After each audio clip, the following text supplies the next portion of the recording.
नमस्कार बंधुगण बंधु माने सर्वप्रथमे आपण मानकु इंग्राजी नववर्ष 2025 उपलक्षे हार्दिक शुभेच्छा एवं शुभ कामना। तेबे बंधु माने आजिर ए भिडियोटी वृष राशि व्यक्तिविशेष मानक पई बहुत गुरुत्वपूर्ण अटे, बहुत ही खास अटे। जदि आपण मानकर वृष राशि होइथाय तेबे भिडियोटी को स्किप न करी थरे मात्र शेष पर्यंत निश्चिंत देखंतु एवं भिडियो को गोटे लाइक करी चैनल टी को सब्सक्राइब कर दियंतु। आपण माने जदि सच्चा हृदय रे ईश्वर को भक्ति करुथांती विश्वास करुथांती तेबे भक्ति एवं श्रद्धार सहित कमेंट बॉक्स रे जय श्री जगन्नाथ जय माँ लक्ष्मी अवश्य लिखि दियंतु। आजिर ए भिडियो रे आमे माने जानिबा एई 2025 मसिया रे आपण मानकर जीवन रे केउ 6टी बड़ घटना घटिबा पई जाउअछि, जहा कि निश्चिंत भाबरे एही नूतन वर्ष रे आपणक जीवन रे घटिकी ही रहिबो। बड़ बड़ प्रमुख ग्रह मानकर गोचर रे गोटे बहुत बड़ परिवर्तन जोगु आपण मानकर जीवन रे एई 2025 वर्ष रे बड़ परिवर्तन हेबा पई जाउअछि। तेबे बंधु माने आजिर ए भिडियो रे मु आपण मानकु जेउ 6टी बड़ भविष्यवाणी कहिबा पई जाउअछि ताहा आपण मानकर स्वास्थ्य, शिक्षा, प्रेम संपर्क, वैवाहिक जीवन, भाग्य, क्यारियर एवं व्यापार वाणिज्य ए सबु किछि को नेई आधारित अटे। आपण मानकर पर्सनल लाइफ हेउ किंबा प्रोफेशनल लाइफ हेउ ताहा एही वर्ष 2025 रे किभଳି भाबरे रहिबो से विषय रे आजिर ए भिडियोटी आधारित अटे। तेबे बंधु माने आसंतु एही कार्यक्रम को आगो को नै जिबा, जहा कि जन्म राशि एवं चंद्र राशि उपरे संपूर्ण आधारित अटे। तेबे बंधु माने राशि चक्र रो 12 गोटी राशि मध्यरु द्वितीय राशि होची वृष राशि। तेबे बंधु माने वर्षर आरंभ रे मंगल आपणकर तृतीय भाव रे विराजमान अछंती, केतु आपणकर पंचम भाव रे विराजमान अछंती, सूर्य आपणकर अष्टम भाव रे विराजमान अछंती, शुक्र एवं शनि आपणकर दशम भाव रे विराजमान अछंती, राहु आपणकर एकादश भाव रे विराजमान अछंती। आपणकर राशि स्वामी हेउचंती शुक्र देव, जे कि आपणकर दशम स्थान रे विराजमान अछंती। 28 जनवरी को शुक्र आपणकर जेतेबेले राशि परिवर्तन करी आपणकर कुंडलीर एकादश भाव को गोचर करिवे सेतेबेले शुक्र आपणकर कुंडलीर उच्च स्थिति को चली आसीबे एवं शुक्र सेठारे आपणकर संपूर्ण 1 मास पर्यंत सेठारे रहिबे। एहा परे शुक्र आपणकर द्वादश भाव को चलन करिवे। तो आपण माने जदि सिंगल अछंती तो मार्च एप्रिल पूर्वरु तो निश्चिंत भाव में आपणकर कहा सहित रिलेशनशिप होई पारे, आपणकर नूतन प्रेम जीवन सृष्टि होई पारे, हुए तो आपणकर नूतन बंधु मध्य सृष्टि होई पारंती जे कि आपणक सहित पूरा दीर्घ दिन धरी रहिबे एवं आपणको सब क्षेत्र रे सहाय्य मध्य करिवे। तो एप्रिल मार्च पूर्वरु आपणकर नूतन प्रेम जीवन आरंभ होई पारे किंबा आपणको एक भल बंधु मिली जाई पारे, कारण शुक्र आपणकर दशम, एकादश, द्वादश एवं पुणी आउ थरे आपणकर प्रथम भाव को आसीबे एवं पुणी थरे द्वितीय भाव को चलन करिवे। तो एही समय रे आपणकर कोनोसी नूतन संपर्क सृष्टि होई पारे एवं पूर्वरु जो माने प्रेम जीवन रे अछंती सेमानकर प्रेम जीवन एही समय रे बहुत भलो रहिबो। आपणकर प्रेम एही समय रे विवाहर रूप नै पारे। तेबे बंधु माने द्वितीय भविष्यवाणी हेउची जहा कि आपण मानक पई सबठारु गुरुत्वपूर्ण रही अछि। तेबे बंधु माने आपणक कुंडली रे आपणक राशि रे वर्तमान शनि 7.5 चालू अछि ना शनि 2.5 अछि। तेबे बंधु माने एही संपूर्ण वर्षटी आपणकर शनि दशारु संपूर्ण मुक्त अटंती। एहा सहित एही वर्ष शनि आपणकर दशम स्थानरु आपणकर एकादश भाव को चलन करिवे, जहा कि 30 मार्च 2025 को शनिदेव आपणकर एकादश भाव को चलन करिवे, जहा फल रे एही 2025 वर्ष रे आपण फाइनेंशियल किछि बड़ करिबा पई चेष्टा करिवे, कारण शनि जेउ भाव रे गोचर करि थांती सेही भाव को वृद्धि कराई थांती, सेही भाव सहित जड़ित कार्य रे आपण को इन्वॉल्व कराई थांती। तेबे बंधु माने एकादश भावटी होउची लाभर भाव। शनि जेतेबेले आपणकर लाभ स्थान को आसीबे जहा कि दीर्घ 30 वर्ष परे तो आपण माने निजे ही जानी पारिबे जे आपण मानकर जीवन रे केउ सब बड़ परिवर्तन हेबो। आपण एही समय रे लाभ विषय रे अधिक चिंता करिवे एवं सेथि पई आपण विभिन्न प्रकार योजना करिवे एवं कार्यकारी मध्य कराइबे। आपण निजे ही स्थिर करिवे जे आपणकर ଫାଇନାନ୍ସିଆଲ ଲେବୁଲକୁ ବଢ଼ାଇବା ପାଇଁ। ସେଥିପାଇଁ ଆପଣ ଜୋରସୋର ପ୍ରୟାସ କରିବେ, ଯାହାଦ୍ୱାରା ଆପଣଙ୍କର ଫାଇନାନ୍ସିଆଲ ବୃଦ୍ଧି ହେବ। ଏହି ସମୟରେ ଆପଣଙ୍କର ଆର୍ଥିକ ସ୍ଥିତି ମଜବୁତ ହେବ। ଏହି ସମୟରେ ଆପଣଙ୍କର ଆୟ ବୃଦ୍ଧି ହେବ। ଶନି ଆପଣଙ୍କର 30 ମାର୍ଚ୍ଚ ପରେ ଆପଣଙ୍କର ଏକାଦଶ ଭାବକୁ ଚଳନ କରିବେ, ତ ସେବେଠାରୁ ଆପଣମାନେ ସେହି ପରିବର୍ତ୍ତନ ଦେଖିବା ପାଇଁ ପାଇବେ। ଆପଣ ଏହି ଅବଧି ମଧ୍ୟରେ ଅଧିକ ଟ୍ରାଭେଲ କରିବେ।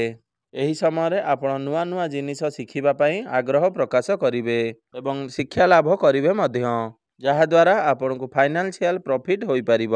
ତେବେ ବନ୍ଧୁମାନେ ତୃତୀୟ ଭବିଷ୍ୟବାଣୀ ହେଉଛି, ତେବେ ବନ୍ଧୁମାନେ ବୃଷ ରାଶିର ବ୍ୟକ୍ତିବିଶେଷମାନେ ଯଦି ଏହି 2025 ମସିହାରେ କୌଣସି କମ୍ପିଟିସନରେ ଭାଗ ନେଉଛନ୍ତି, ଯାହାକି ବିଶେଷ କରି ଯୋଗ ହେଉ, ବ୍ୟାୟାମ ହେଉ ବା କ୍ରୀଡ଼ା କ୍ଷେତ୍ର ହେଉ, ଏହି ସବୁଥିରେ ଯଦି ଆପଣମାନେ ପାର୍ଟିସିପେଟ୍ କରୁଛନ୍ତି, ତ ନିଶ୍ଚିନ୍ତ ଭାବରେ ଆପଣ ସେହି କାର୍ଯ୍ୟରେ କୃତକାର୍ଯ୍ୟ ହେବେ। କାରଣ 2025 ବର୍ଷଟି ଆପଣମାନଙ୍କ ପାଇଁ ଅଟେ। ତ ନିଶ୍ଚିନ୍ତ ଭାବରେ ଆପଣଙ୍କୁ କମ୍ପିଟିସନରେ ଭାଗ ନେବା ଉଚିତ, କାରଣ ଏହାର ସଫଳତା ଆପଣଙ୍କୁ ନିଶ୍ଚିନ୍ତ ଭାବରେ ପ୍ରାପ୍ତି ହେବ। ଶୁକ୍ରଙ୍କର ସ୍ଥିତି ଏଠାରେ ବହୁତ ଭଲ ରହିଛି। ଏହା ସହିତ ସୂର୍ଯ୍ୟ ମଧ୍ୟ ଆପଣଙ୍କର ନବମ ଭାବକୁ ଚଳନ କରିବେ।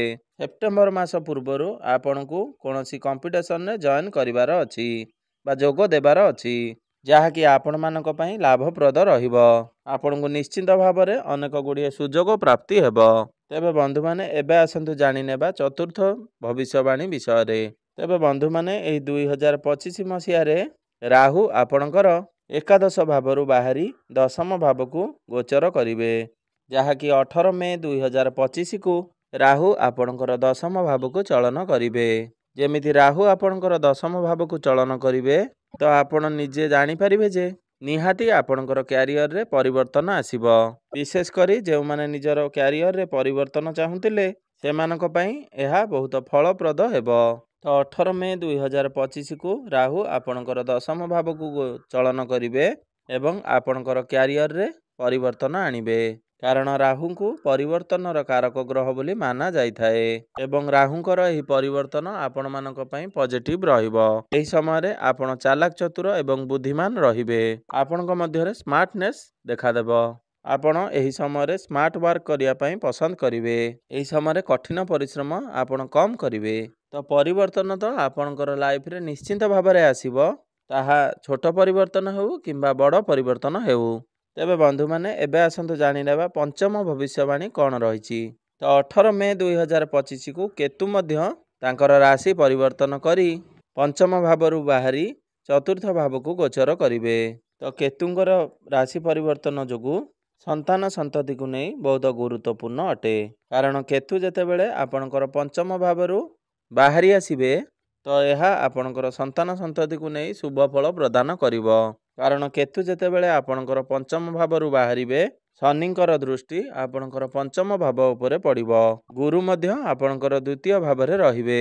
ତ 15 ମେ ପରେ ଯଦି ଆପଣ କୌଣସି ଫ୍ୟାମିଲି ପ୍ଲାନିଂ କରନ୍ତି, ଆପଣମାନଙ୍କ ପାଇଁ ତାହା ବେଷ୍ଟ ରହିବ।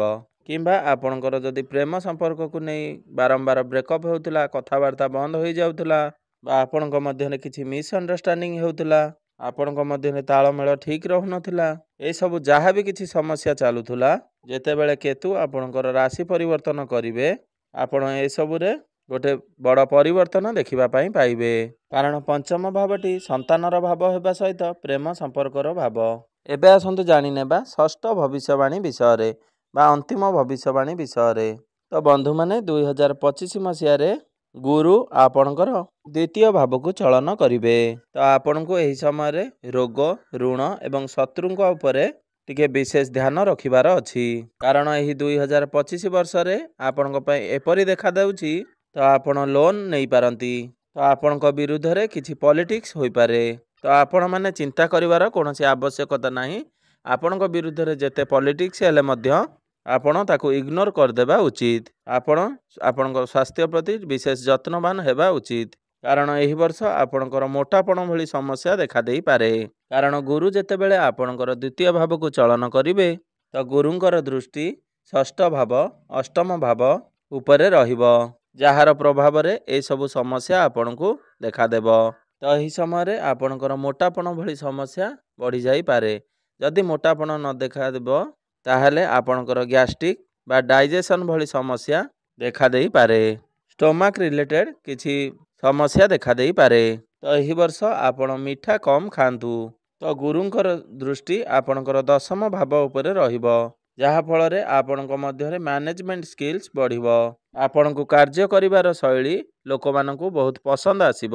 ଯେଉଁମାନେ ମ୍ୟାନେଜମେଣ୍ଟ ଫିଲ୍ଡରେ ଅଛନ୍ତି ବା ମ୍ୟାନେଜର ଅଛନ୍ତି ସେମାନଙ୍କ ପାଇଁ ଏହି ଅବଧି ବହୁତ ଭଲ ରହିବ। ଆପଣମାନେ ଯଦି କମ୍ୟୁନିକେସନ୍ ଲାଇନ୍ରେ ଅଛନ୍ତି କିମ୍ବା ଆପଣମାନେ ଯଦି ଜ୍ୟୋତିଷ ଅଛନ୍ତି, ଟିଚର, ଆଡ଼ଭାଇଜର କିମ୍ବା ପ୍ରଫେସର ଅଛନ୍ତି ସେମାନଙ୍କ ପାଇଁ ଏହି 2025 ମସିହାଟି ବହୁତ ଭଲ ହେବା ପାଇଁ ଯାଉଅଛି। ତେବେ ବନ୍ଧୁମାନେ, ଏହା ଥିଲା ଆପଣମାନଙ୍କ ପାଇଁ ଏହି 2025 ବର୍ଷଟି 6ଟି ଭବିଷ୍ୟବାଣୀ ବିଷୟରେ, ଯାହା ନିଶ୍ଚିତ ଭାବରେ ଏହି 2025 ମସିହାରେ ଆପଣଙ୍କ ଜୀବନରେ ହେଇକି ହିଁ ରହିବ। ତେବେ ବନ୍ଧୁମାନେ, ଏବେ ଆସନ୍ତୁ ଜାଣିନେବା କିଛି ବିଶେଷ ପ୍ରତିକାର ବିଷୟରେ, ଯେଉଁ ପ୍ରତିକାର ଗୁଡ଼ିକ କରିବା ଦ୍ୱାରା ଏହି ବର୍ଷ ଆସୁଥିବା ଅଶୁଭତ୍ୱ ଗୁଡ଼ିକ ଖଣ୍ଡନ ହୋଇ କିଛି ମାତ୍ରାରେ ଏହି 2025 ବର୍ଷରେ ଆପଣ ପ୍ରତ୍ୟେକ ଦିନ ଉଦିତ ସୂର୍ଯ୍ୟଙ୍କୁ ତମ୍ବା ପାତ୍ରରେ ଜଳାର୍ଘ୍ୟ ଅର୍ପଣ କରନ୍ତୁ। ଆପଣଙ୍କୁ ଶୁଭ ଫଳ ପ୍ରାପ୍ତି ହେବ। ପ୍ରତ୍ୟେକ ଦିନ ଶୁକ୍ରଙ୍କର ବୀଜ ମନ୍ତ୍ରର ଜପ 108 ଥର ଅବଶ୍ୟ କରନ୍ତୁ ଏବଂ ପ୍ରତ୍ୟେକ ଦିନ ଗାୟତ୍ରୀ ମନ୍ତ୍ରର ଜପ 108 ଥର କରନ୍ତୁ। ଆପଣଙ୍କୁ ଶୁଭ ଫଳ ପ୍ରାପ୍ତି ହେବ। ଆପଣ ପ୍ରତ୍ୟେକ ଦିନ ହନୁମାନ ଚାଳିଶାର ପାଠ ଅବଶ୍ୟ କରନ୍ତୁ। ତେବେ ବନ୍ଧୁମାନେ, ଆପଣମାନଙ୍କ ପାଇଁ ନୂତନ ବର୍ଷଟି ମଙ୍ଗଳମୟ ହେଉ, ଏହା ହିଁ ଈଶ୍ୱରଙ୍କ ନିକଟରେ ମୋର ଏତିକି ପ୍ରାର୍ଥନା। ଧନ୍ୟବାଦ।